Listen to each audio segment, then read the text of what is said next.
Hi friends, welcome back to channel once again. I hope you all are doing good. आज हम बहुत ही कमाल का एक बहुत ही रिफ्रेशिंग, अलग, unique type but very very important topic मैं आपके लिए लेकर आया हूँ, विच इज़ प्रोक्रेस्टिनेशन। देखिए, प्रोक्रेस्टिनेशन एग्जैक्टली होता क्या है मैं आपको एक लाइन में बताऊँ अगर तो। प्रोक्रेस्टिनेशन किसी भी काम को, प्री सेट डिफाइंड काम को से डरना, भागना, दूर रहना या बहानेबाजी करना ही, एक्सक्यूज मेकिंग ही प्रोक्रेस्टिनेशन है। देखिए, इसके बहुत सारे रीज़न हो सकते हैं, बट हम रीजनिंग पे काम ना करके हम सॉल्यूशंस पे काम करते हैं। और मैं आपको आज 5 रूल बताऊंगा जिन्हें यूज़ करके, अप्लाई करके आप अपनी लाइफ से इसको दूर रख सकते हैं। ट्रस्ट में आप दूर रख सकते हैं इसको। तो quickly start with the one. Point number 1 is clarity. देखिए, क्लैरिटी इतनी ज़्यादा ज़रूरी है ना हमारी लाइफ में, इतनी ज़्यादा। पहले तो मैं आपको एक बहुत ही कमाल की एक स्टोरी सुनाता हूँ। तो ये स्टोरी एक्चुअली आपको गूगल पे बड़े आराम से मिल जाएगी। बुरिडेंस एस करके, बुरिडेंस डोंकी करके आपको ये स्टोरी मिल जाएगी। ये एग्जैक्टली ये हुआ क्या है कि इनका जो डोंकी था, वो बहुत दिन से भूखा था, और उस भूखे डोंकी को, गधे को बीच में रखकर राइट साइड में उनके एक बंच रखा गया, हे का, यानी कि खाने का बंच राइट साइड में, और एक बंच लेफ्ट साइड में रखा हुआ। और डोंकी बिल्कुल मिडल में है, सेंटर में है। और डोंकी कंफ्यूज स्टेट में, मैं राइट में जाऊं, राइट वाला हे खाऊं या लेफ्ट वाला हे खाऊं, राइट जाऊं लेफ्ट जाऊं, ये सोचते सोचते ही स्टार्व टू डेथ। यानी कि वो सोचने सोचने में ही वो भूखा मर गया। आप ये सोचिए कि ये एक कंफ्यूज स्टेट इतनी बुरी भी हो सकती है।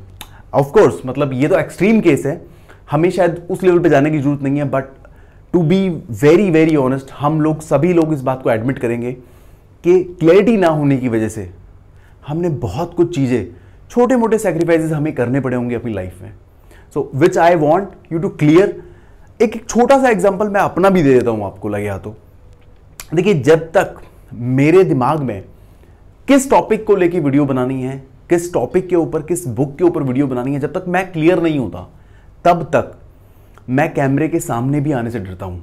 और मैं उसको पुश करता रहता हूँ कि छोड़ना यार, मॉर्निंग में नहीं, इवनिंग में करूँगा, इवनिंग में नहीं, मैं रात को करूँगा, रात को लेट नाइट नहीं करूँगा, चलो मॉर्निंग में देखूँगा। तो मैं उससे भागता रहता हूँ। बट जब मेरे दिमाग में वो चीज़ क्लियर हो जाती है कि मुझे किस टॉपिक पे बनानी है, किस बुक पे बनानी है, तो आप ट्रस्ट मी कि मैं 24 आवर्स के अंदर वो अपनी बुक, अपनी वीडियो बना लेता हूँ। That brings to the point number 2, create a deadline. देखिए, डेडलाइन के लिए ना मैं आपको इकोनॉमिक्स का एक प्रिंसिपल बताऊंगा, पार्किंसन लॉ। बट उससे पहले मैं एक स्टडी बताता हूं आपको। एक स्टडी, एक यूनिवर्सिटी के अंदर एक स्टूडेंट्स थे, 40 स्टूडेंट्स थे एक क्लास के अंदर। उनको 2 ग्रुप्स में डिवाइड करा गया, ग्रुप ए और ग्रुप बी। ग्रुप ए को डेडलाइन दिया गया कि आपको ये प्रोजेक्ट 2 दिन के अंदर खत्म करना है, 2 दिन के अंदर आपको सबमिट करना है। एंड ग्रुप बी को सेम प्रोजेक्ट दिया गया और उनको बोला कि आपको ये प्रोजेक्ट 10 दिन के अंदर सबमिट करना है।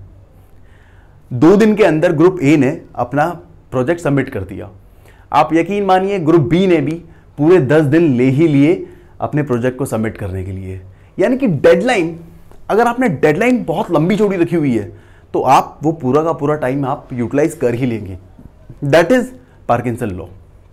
तो हमेशा deadline is always, it should be always aggressive. एक एग्रेसिव यानी कि एक हमेशा शॉर्ट डेडलाइन होनी चाहिए। यानी कि ऐसा ना हो कि आप छोटे से काम को, छोटे से प्रोजेक्ट को, छोटे से चैप्टर को आप काम करने के बैठे हैं उसके ऊपर और 6 महीने ले लें, तो which is always cruel, very cruel. So let's move in to point number 3, constant reminder.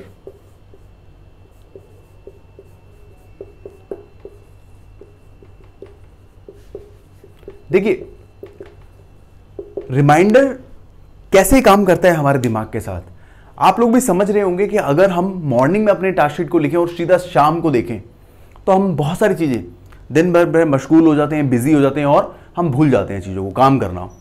But एक रिमाइंडर उतना ही ज़रूरी है जैसे कि खाने के साथ, सब्जी के अंदर नमक। यानी कि उसके बिना वो टेस्ट नहीं आएगा। यानी कि आप कितना भी शेड्यूल बना लीजिए, क्लैरिटी ले आइए, बट अगर वो आपने रिमाइंडर नहीं लगाए हैं अपने फ़ोन के अंदर, या आपने कांस्टेंट रिमाइंडर अपने डायरी के अंदर बार बार आप देख नहीं रहे हैं, तो आपको नहीं समझ में आएगा, नहीं पता चलेगा कि कब में कब आप डेडलाइन मिस कर देंगे। तो इसके लिए मैं प्रैक्टिकली आपको बताता हूं कि देखिए दो चीज़ें हैं, या तो आप गूगल ऐप यूज़ कर सकते हैं विच इज़ कंप्लीटली फ्री, बिल्कुल फ्री ऐप्स है, गूगल रिमाइंडर और गूगल कैलेंडर। मैं गूगल कैलेंडर यूज़ करता हूँ, मेरा पूरा का पूरा रूटीन मेरे कैलेंडर पे होता है। तो आई रिक्वेस्ट यू कि आप, वो फ्री ऐप है, उस पर आप अपना कैलेंडर बना लीजिए, उस पर आप अपना रूटीन बना लीजिए, जो कि आपको कांस्टेंट रिमाइंडर दिलाता रहेगा, याद दिलाता रहेगा कि आपको कौन सा काम करना है। नेक्स्ट,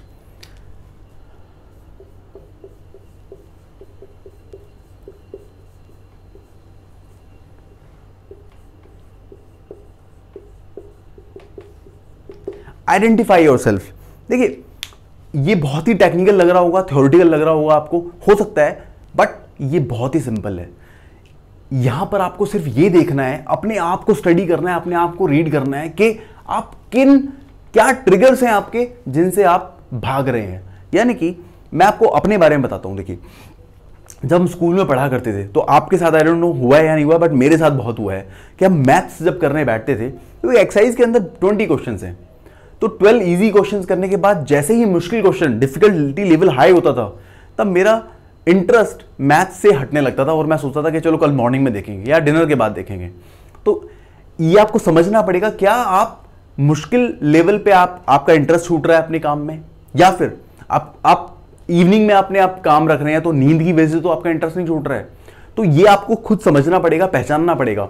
तो इसका प्रैक्टिकल टिप भी मैं आपको हाथों हाथ लगा दे देता हूं। अगर आपको लग रहा है कि आपने जो टास्क असाइन करा है अपने लिए वो काफ़ी बड़ा है, काफ़ी मुश्किल है, तो उसको 4 इजी पार्ट्स में डिवाइड कर लीजिए। 4 इजी पार्ट्स में हो सकता है काम मुश्किल हो और टाइम कंज्यूमिंग भी हो, तो आप उसको 4 आसान स्टेप में डिवाइड कर लीजिए और सेम रूल आप अप्लाई करिए कि एटलीस्ट एक स्टेप, यानी कि एक आपने 4 सेक्शंस में डिवाइड किया, एक सेक्शन तो आपको खत्म करना ही है उस दिन, सो दैट आप नेक्स्ट लेवल पे अगले दिन आ जाएंगे। Rule number 5, which is last but not the least, is my favorite. I know it is very close to my heart, which is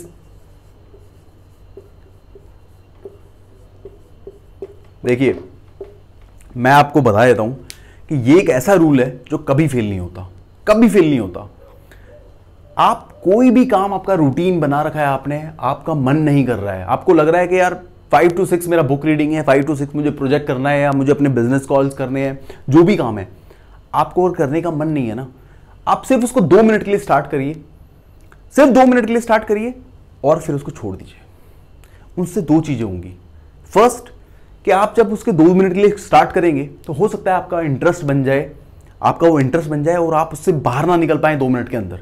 हो सकता है कि आपको मजा आने लगे वो काम करने में और आप 1 घंटा, आधा घंटा, 20 मिनट, व्हाटएवर, जितना भी टाइम आप ले सकें उसको काम को शायद आप खत्म कर पाए। और दूसरा, which is very very important psychologically, कि आपका रूटीन नहीं टूटेगा।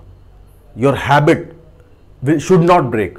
हैबिट ना टूटने का बहुत ज्यादा आपको पॉजिटिव इसका इंपैक्ट आपके दिमाग के ऊपर पड़ेगा कि एटलीस्ट आप जो टास्क डिसाइड करते हैं वो आप एटलीस्ट अटेन करते हैं, उसको ट्राई करते हैं उसके लिए, चाहे 2 मिनट के लिए सही। So let's conclude the video. मैं आपको, जैसा कि मैं हर वीडियो में कहता हूं, please please please right all the points, जो भी हमने इस वीडियो में डिस्कस करा है सब चीजें आप लिखिए। और मैं आपको बिल्कुल भी नहीं बोलूँ, एडवाइस करूंगा कि सारे के सारे पॉइंट्स को आप आज से ही इनके पीछे बढ़ जाइए, बिल्कुल भी नहीं, प्लीज। एंड अगर आप करना भी चाहते हैं तो please I should stop you. आप कोई भी एक रूल को सर्कल करिए और उसके पीछे बढ़ जाइए, उसको अपनी लाइफ में उतार लीजिए अगले 7 दिन के अंदर। यानी कि कोई भी एक पॉइंट आप उसको सर्कल करिए और उसको अपनी लाइफ के अंदर एक एज ए हैबिट बना लीजिए। एंड ट्रस्ट मी, 6 महीने के अंदर आप you will see the result, you will definitely see the result. I hope you like the video. मुझे आशा है कि आपको सबको अच्छा लगेगा वीडियो। अगर अच्छा लगे तो please like and subscribe the channel and share करना ना भूलें please. Thank you so much. Thank you.